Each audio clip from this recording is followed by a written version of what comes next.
Good morning, and what a morning it is.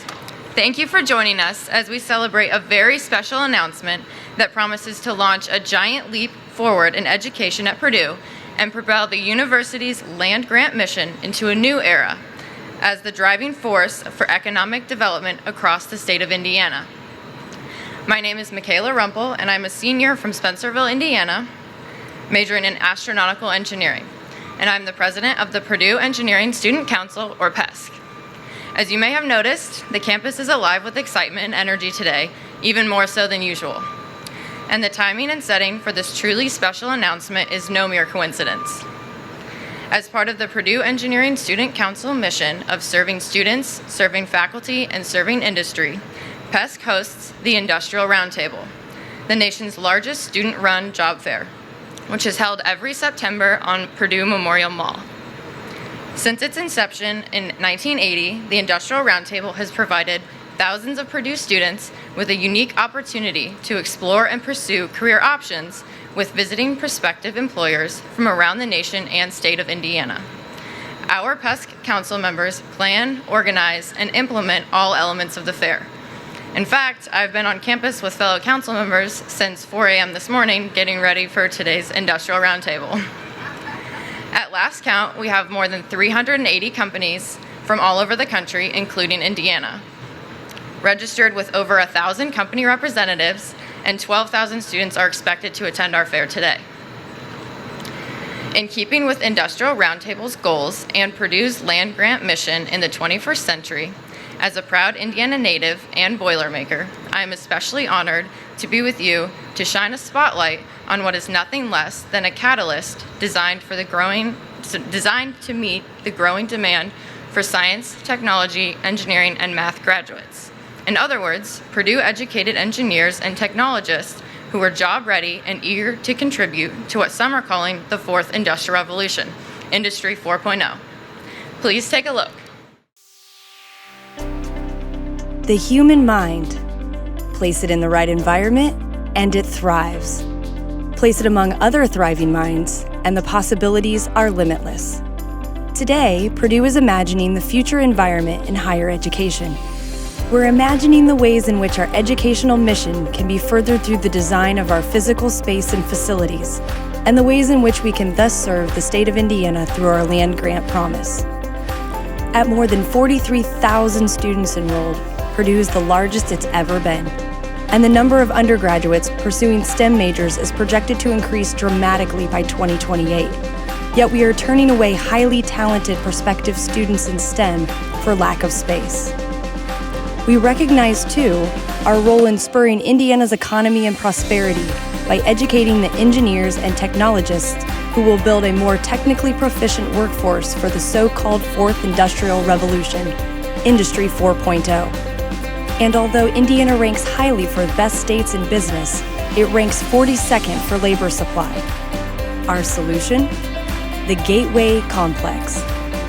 Built on the site of the current Nuclear Engineering Building and Michael Golden Labs, this 4-story industry-focused facility will form a welcoming new university entrance, expanding the space at that location by 2.3 times and becoming the academic home for schools from both the College of Engineering and the Purdue Polytechnic Institute. It will create an interdisciplinary hub of project-based teaching labs, reconfigurable instructional labs, research labs, and a first for any university in the nation, virtual labs at an extensive scale. And it will be home to the Hoosier Hot Corner, Purdue's first physical front door for businesses to be led by an academic unit. Here, startups and other companies will establish a base to collaborate with faculty, create senior design projects, hire student interns, and identify full-time employees amid one of the largest populations of engineering and technology students in the country. In one place, proximity will spark new perspectives, insight, and creativity as students, faculty, businesses, and entrepreneurs work side by side. Greater numbers of bright young minds receiving a Purdue STEM education. Greater connection between job-ready Purdue graduates and the Indiana companies eager to hire them. Through the Gateway Complex, we are creating the right environment for unlimited opportunities.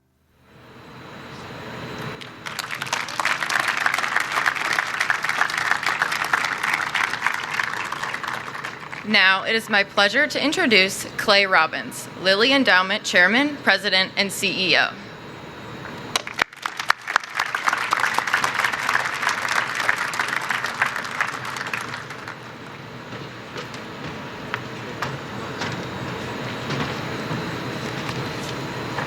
Thank you, Michaela. When I get to see students of your caliber playing leadership roles in your schools like you are, I am truly inspired about the future. This industrial roundtable is just amazing. I mean, we drove through there in a golf cart and saw a little robot giving food out. I just can't believe that. That's just, it makes me feel excited, but also very old. I don't know. Some of the folks had on suits that looked like maybe the first time, but it was really fun to kind of see. I have young sons that age kind of, and they don't wear suits very often, so that would be good for them to have to do that. I'm most pleased to be here with all of you today. I'd like to recognize a couple of my colleagues, Lilly Endowment's Communications Director, Judith Sabula, and its new Vice President for Education, Dr. Ted Maple, who are here with me today. Would you two please stand up? Thank you. During this 150th year of Giant Leaps, it's clear that this campus is alive and bubbling with imaginative ideas and creative energy. I was able to hear Walter Isaacson speak last week and Francis Fukuyama speak earlier this year. Mitch, what a wonderful way to stimulate creativity and dialogue. My colleagues and I at Lilly Endowment are impressed with the momentum that is building here at Purdue and with the vision of its leadership across the board, but in particular for the Purdue Engineering and Polytechnic Gateway Complex project. We furthermore have been pleased about the significant impact that Purdue has had with Lilly Endowment's grants to help launch Discovery Park and to enhance the College of Engineering and the Polytechnic Institute and foster better collaboration between them. We also are enthused about Purdue's active engagement in the Wabash Heartland Innovation Network initiative for this region. It's my privilege, therefore, to announce today that Lilly Endowment has approved a grant of $40 million to support this project.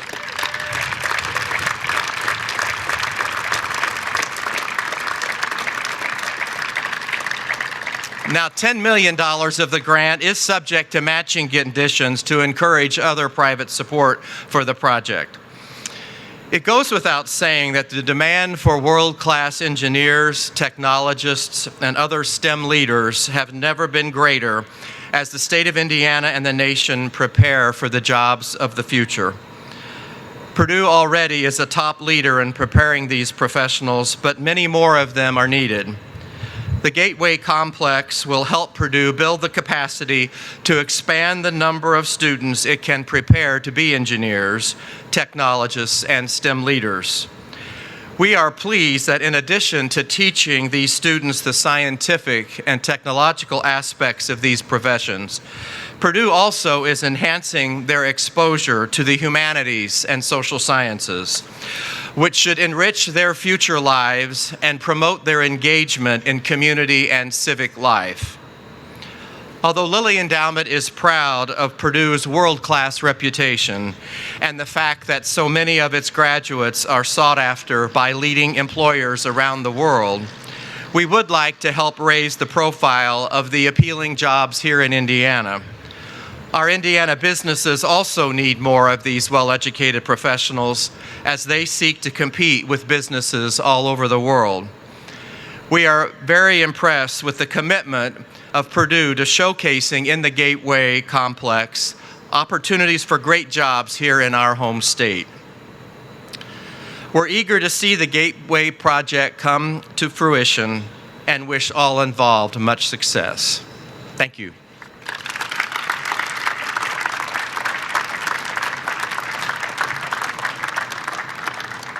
Thank you, Mr. Robbins, for sharing this wonderful news. Now it is my privilege to introduce the leader of our great university, President Mitch Daniels.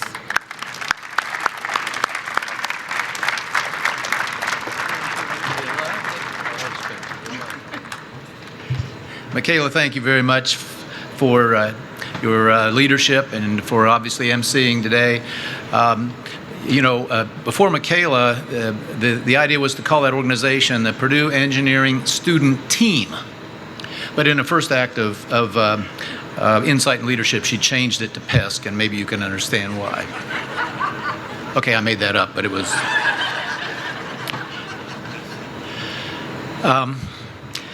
we have a lot of great days at Purdue University. We don't have any day more joyous than this one, and don't expect to for a while. Not just for the immensity of what it means to our future and the tremendous generosity of the endowment in making it possible, but for its centrality to our long-term goals and objectives as an institution. The video did a terrific job of summing this up, and I don't want to be redundant, but I do want to underscore a couple of points. Let me just say a few words about about the achievement and the tribute I want to pay internally, and then to our external partners, and then just a word about our dreams and ambitions for this, what will be on this site. Visible to me, but not necessarily to people outside our university, is what an incredible achievement just the concept of this gateway is. I'm talking about the collaboration between our two largest and principal STEM colleges, engineering and what is now the Polytechnic Institute. And take it from me, I won't take your time, but first of all, the reformation, the modernization, the new theory of the Polytechnic Institute, the former College of Technology, under Gary Bertolini, our dean, was to me one of the superb acts of academic leadership I ever expect to see, to bring along large numbers of faculty and others in a genuine transformation. That's an overused word these days, but they did this, and to create a whole new approach to teaching what they teach, which is now being studied, and we're getting visited all the time. It's a national and international model. And no one here should overlook or underestimate what an incredibly difficult thing that was. Gary, what a great thing you've done, and it's a precondition to what's happening here today. Meanwhile, our new superb dean of engineering, Meng Shang, who has led us already to so many new successes, new initiatives, the two of them together have brought these colleges together in a way I just promise you would have been unthinkable just a few years ago. There was rivalry, there was lack of mutual respect in some cases, certainly lack of communication. That's all gone. And that we'll have a physical embodiment of the collaboration between these two great ways of teaching STEM is something that I just wouldn't want people here to fail to notice.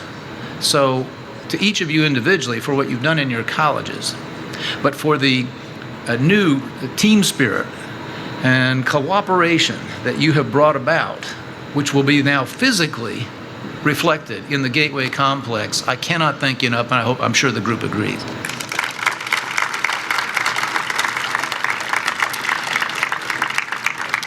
Next to our friends from the Lilly Endowment. God smiled on Indiana the day that Colonel Eli Lilly survived the Civil War, came back, planted his roots, and decided to start a little business. And from that business grew one of the great successes, and eventually one of the great family fortunes, which they then turned overwhelmingly into philanthropy to do good for others. And the long record of this, I think, finest of American foundations is there for you to read if you haven't studied along the way. I will just say, before coming to this particular gift, that to me, the endowment has long been a model of integrity in philanthropy. They have remained very faithful in a way that others, sad to say, have not, to the instructions, the mission, the charter they were given. And thank goodness, among the three principal pillars of that charter was community development, which in the modern age translates often into economic development.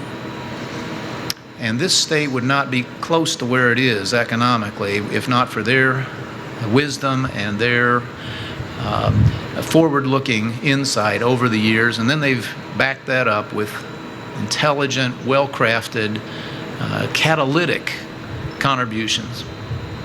And Clay, to you and all your colleagues, here again, you have favored Purdue with a very substantial and essential bit of support. This complex doesn't happen, at least not for years. We're going to have this building on this site 2 or 3 years sooner than the trustees and I thought we could, because of you and the endowment. And we take very, very seriously the obligation to generate and extract every nickel of value we can, every new student, every new invention or discovery that can possibly come from this gift. So we cannot thank you enough. To the extent we can, it'll be through the work that happens over the years. We're going to get this building here as fast as we can. We're going to fill it up instantly, and we're going to try to make the very most of it. Thank you, Clay and the endowment, for making today possible.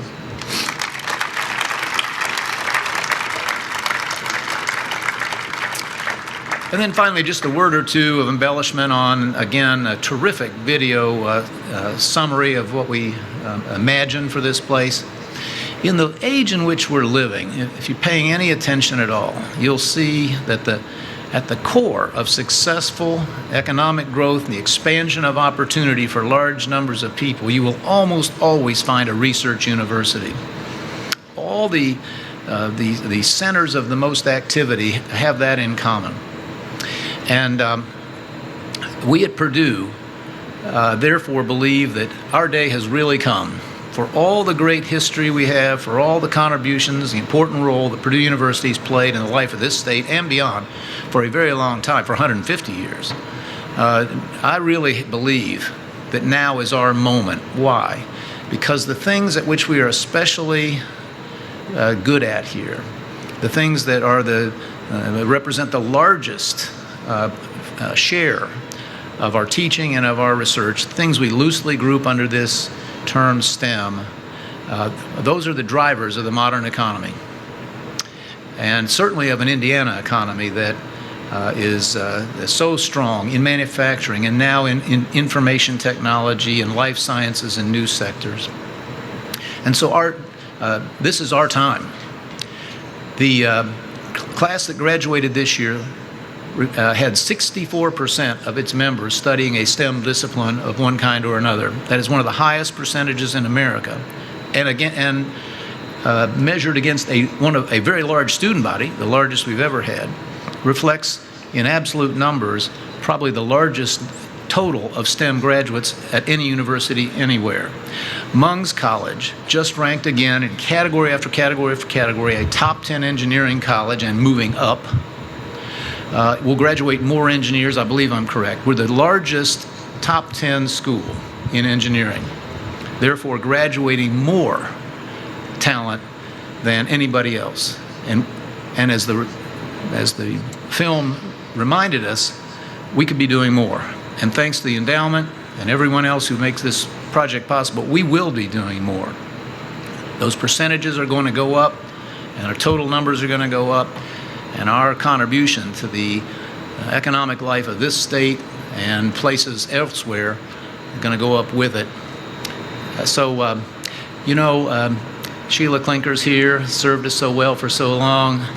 I'm sure you took note, and I hope some pride in the fact that Tippecanoe County, Indiana led the nation last year in per capita income growth. And that is not an aberration, that is not an accident. That, however, is a reminder to us what we can do right here in terms of the jobs we do every day, what we can do right here in terms of the new startup companies, the businesses we can attract like Saab, Rolls-Royce, and others to come and grow here because they'll be close to the graduates of this facility, because they'll be close to the researchers who will teach those young people. We can be, and in fact we must be, a major economic engine for this state. And through the Gateway Complex and the indispensable help of the Lilly Endowment, there's every reason to believe we're going to be. Thank you all for being here and for helping us celebrate a really great day in Purdue history.